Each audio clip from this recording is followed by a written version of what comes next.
ನಮಸ್ಕಾರ. ಉತ್ತರ ಕರ್ನಾಟಕ ಸುದ್ದಿವಾಹಿನಿಗೆ ಸ್ವಾಗತ. ನಾನು ಹನುಮಂತ್ ದೇಶ್ಮುಖ್. ರಾಜ್ಯ ದೇಶದಲ್ಲಿ ನಡೆದಂತಹ ಪ್ರಮುಖ ಘಟನೆಗಳನ್ನು ಇವತ್ತಿನ ಈ ಪ್ರೈಮ್ ಟೈಮ್ನಲ್ಲಿ ಚರ್ಚೆ ಮಾಡೋಣ. ಮೊಟ್ಟ ಮೊದಲನೇದಾಗಿ ರಾಷ್ಟ್ರೀಯ ಭದ್ರತಾ ಸಲಹೆಗಾರನಾಗಿ ಅಜಿತ್ ಡೋವಲ್ ಅವರನ್ನು ಮರು ನೇಮಕ ಮಾಡಲಾಗಿದೆ. ಅಜಿತ್ ಡೋವಲ್ ಪ್ರಧಾನಿ ನರೇಂದ್ರ ಮೋದಿ ಅವರಿಗೆ ಅತ್ಯಪ್ತನಾಗಿರುವಂತಹ ಒಬ್ಬ ಗೆಳೆಯ ರೀತಿಯಲ್ಲಿ ಅವರಿಬ್ಬರ ಒಂದು ಸಂಬಂಧ ಇದೆ. ಗೆಳೆಯ ಒಂದು ರೀತಿಯಲ್ಲಿ ಸಂಬಂಧ ಇರುವಂಥದ್ದು ಇಬ್ಬರಿಗೆ. ಅಜಿತ್ ಡೋವಲ್ ದೇಶಕ್ಕಾಗಿ ಈಗಾಗಲೇ ಬಹಳಷ್ಟು ಕೆಲಸಗಳನ್ನ ಮಾಡಿದ್ದಾರೆ. ತಮ್ಮ ರಿಟೈರ್ಮೆಂಟ್ ಮುಗಿದ ಮೇಲೆಯೂ ಕೂಡ ಈಗಲೂ ಕೂಡ ದೇಶ ಸೇವೆಯಲ್ಲಿಯೇ ಸದಾ ಇದ್ದಾರೆ. ನಾವು ಹಿಂದಿನ ಕಾಲದಲ್ಲಿ ಸ್ವತಂತ್ರ ಹೋರಾಟಗಾರರು, ಸ್ವತಂತ್ರ ಸೇನಾನಿಗಳು ಏನೆಲ್ಲ ಕರಿತಾ ಇದ್ವಿ. ಸ್ವಾತಂತ್ರ್ಯ ಬಂದ ಮೇಲೂ ಕೂಡ ದೇಶಕ್ಕಾಗಿ ಅತಿ ಹೆಚ್ಚು ಸೇವೆ ಸಲ್ಲಿಸ್ತಿರುವಂಥ ವ್ಯಕ್ತಿಗಳಲ್ಲಿ ಅಜಿತ್ ಡೋವಲ್ ಕೂಡ ಒಬ್ಬರು. ಜೂನ್ 10ರಿಂದ ಜಾರಿಗೆ ಬರುವಂತೆ ಅಜಿತ್ ಡೋವಲ್ ಅವರನ್ನು ರಾಷ್ಟ್ರೀಯ ಭದ್ರತಾ ಸಲಹೆಗಾರನಾಗಿ ಮತ್ತು PK ಮಿಶ್ರಾ ಅವರನ್ನು ಪ್ರಧಾನಮಂತ್ರಿಗಳ ಅಂದರೆ ನರೇಂದ್ರ ಮೋದಿ ಅವರ ಪ್ರಧಾನ ಕಾರ್ಯದರ್ಶಿಯಾಗಿ ನೇಮಕವನ್ನು ಮಾಡಿ ಸರ್ಕಾರ ಆದೇಶ ಹೊರಡಿಸಿದೆ.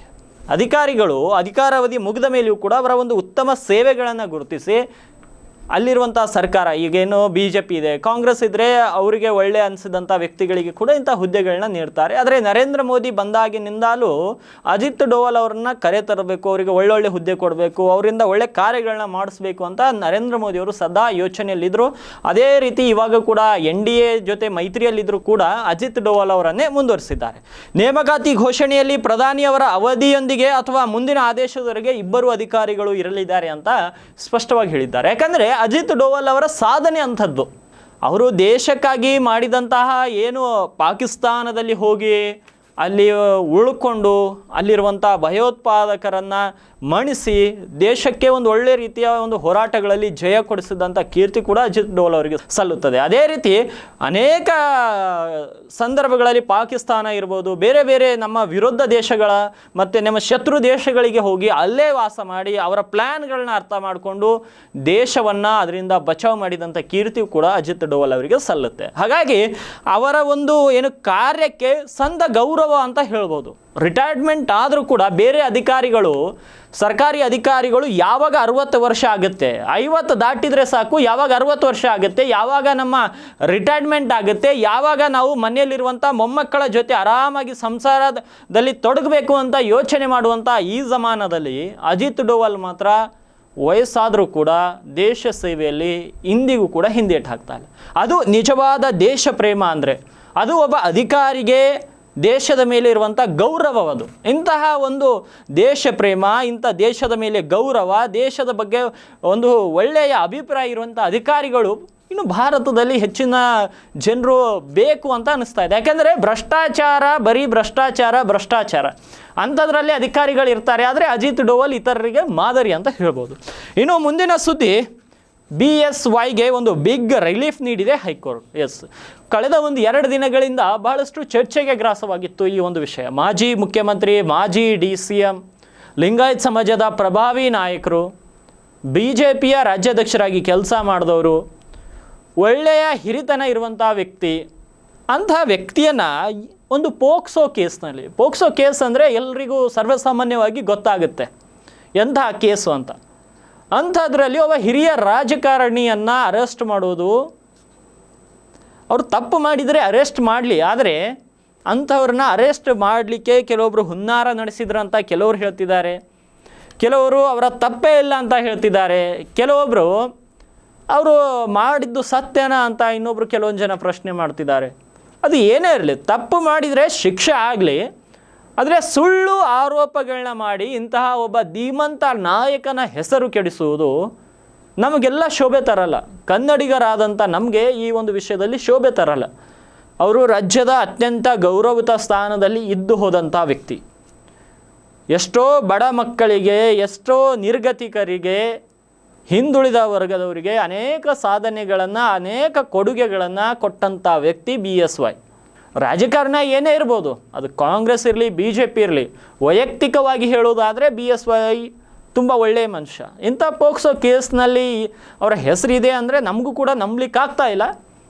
ಆದರೆ ಒಬ್ಬ ಪತ್ರಕರ್ತನಾಗಿ ಯಾರನ್ನೂ ಕೂಡ ಸಮರ್ಥನೆ ಮಾಡಿಕೊಳ್ಳದೆ ತಪ್ಪು ಮಾಡಿದರೆ ಶಿಕ್ಷೆ ಆಗಲಿ, ಆದರೆ ಇವರ ಮೇಲೆ ಸುಳ್ಳು ಆಪಾದನೆ ಮಾಡುವವರು ಈ ರೀತಿ ಸುಳ್ಳು ಕೇಸು ದಾಖಲಿಸಿದರೆ ಅವರ ವಿರುದ್ಧವೂ ಕೂಡ ಕಠಿಣ ಕ್ರಮವಾಗಲಿ ಅನ್ನೋದೇ ನಮ್ಮ ಒಂದು ಅಭಿಪ್ರಾಯ. ಮುಂದಿನ ಸುದ್ದಿ, ರೇಣುಕಾಸ್ವಾಮಿ ಹತ್ಯೆ ಪ್ರಕರಣದಲ್ಲಿ ಮತ್ತೆ ಇಬ್ಬರ ಬಂಧನವಾಗಿದೆ. ಎಸ್, ರೇಣುಕಾಸ್ವಾಮಿ ಈ ಒಂದು ಹತ್ಯೆ ಪ್ರಕರಣದಲ್ಲಿ ಮತ್ತೆ ದಿನದಿಂದ ದಿನಕ್ಕೆ ಟ್ವಿಸ್ಟ್ಗಳು ಸಿಗ್ತಾನೆ ಹೋಗ್ತಾ ಇದೆ. ದರ್ಶನ್, ಪವಿತ್ರ ಗೌಡ ಸೇರಿದಂತೆ 16 ಮಂದಿ ಈಗಾಗಲೇ ಅರೆಸ್ಟ್ ಆಗಿರುವಂಥದ್ದು. ಇವಾಗ ಮತ್ತೆ ಇಬ್ಬರು ಅರೆಸ್ಟ್ ಆಗಿದ್ದಾರೆ ಅನ್ನೋ ಒಂದು ಸುದ್ದಿ ಬಂದಿರುವಂಥದ್ದು. ಅನು ಅಲಿಯಾಸ್ ಅನಿಲ್ ಕುಮಾರ್ ಎಂಬಾತ ರೇಣುಕಾಸ್ವಾಮಿನ ದರ್ಶನ್ ಅಭಿಮಾನಿಗಳ ಅಧ್ಯಕ್ಷ ಅಂದರೆ ರಾಘವೇಂದ್ರ ಹೇಳಿದ್ದ ಎಂದು ಕರೆದುಕೊಂಡು ಬಂದಿದ್ದ. ರೇಣುಕಾಸ್ವಾಮಿ ಸ್ಕೂಟರನ್ನು ಬಾಲಾಜಿ ಬಾರ್ ಬಳಿ ನಿಲ್ಲಿಸಿ ದರ್ಶನ್ ಭೇಟಿ ಮಾಡೋಣ ಎಂದು ಆತನನ್ನು ಆಟೋದಲ್ಲಿ ಕರ್ಕೊಂಡು ಬಂದಿದ್ರಂತೆ. ನಂತರ ಜಗ್ಗ ರವಿ ಎಂಬಾತ ಇಟಿಯೋಸ್ ಕಾರನ್ನು ಬಾಡಿಗೆ ಮಾಡಿಕೊಂಡು ಬೆಂಗಳೂರಿಗೆ ಕರ್ಕೊಂಡು ಬಂದಿದ್ರು ಎಂದು ತಿಳಿದು ಬಂದಿದೆ. ಇದೀಗ ಇಬ್ಬರನ್ನು ಬಂಧಿಸಿ ಪೊಲೀಸರು ಬೆಂಗಳೂರಿಗೆ ಕರೆತಂದಿರುವಂಥದ್ದು. ನೋಡಿ, ಈ ಪ್ರಕರಣ ಹೇಗೆ ಅಂದರೆ, ಮೊದಲು ಇಬ್ಬರು, 4 ಜನ, 6 ಜನ, 8 ಜನ, 10 ಜನ, 16 ಜನ, 17 ಜನ, ಮತ್ತು ಇವಾಗ ಒಬ್ಬರು ಅಪ್ಸ್ಕ್ಯಾಂಡು. ಆದರೆ ಕೇಸ್ನಲ್ಲಿ ಏನಾಗ್ತಾ ಇದೆ ಅನ್ನೋದೇ ಇನ್ನೂ ಇಲ್ಲಿ ತನಕ ಸ್ಪಷ್ಟತೆ ಇಲ್ಲ ಅನಿಸುತ್ತೆ. ಯಾಕೆಂದರೆ ಒಬ್ಬ ನಟ ನಟಿಯರು ಜೈಲಿಗೆ ಹೋದರೆ ಅಭಿಮಾನಿಗಳು ಇಷ್ಟೊಂದು ಆಕ್ರೋಶವನ್ನು ವ್ಯಕ್ತಪಡಿಸ್ತಾ ಇದ್ದಾರೆ, ಶಿಳ್ಳೆ ಕೇಕೆಗಳನ್ನ ಹಾಕ್ತಿದ್ದಾರೆ ನಮ್ಮ ಅಭಿಮಾನಿಗಳನ್ನು ಯಾಕೆ ಈ ರೀತಿ ಅಂತ.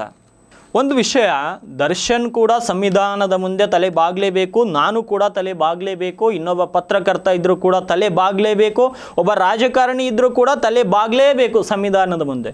ದರ್ಶನ್ ಸಂವಿಧಾನಕ್ಕಿಂತ ದೊಡ್ಡವರಲ್ಲ, ನಾನು ಸಂವಿಧಾನಕ್ಕಿಂತ ದೊಡ್ಡವನಲ್ಲ, ಇನ್ನೊಬ್ಬ ಯಾರೇ ಇದ್ದರೂ ಸಂವಿಧಾನಕ್ಕಿಂತ ದೊಡ್ಡವನಲ್ಲ.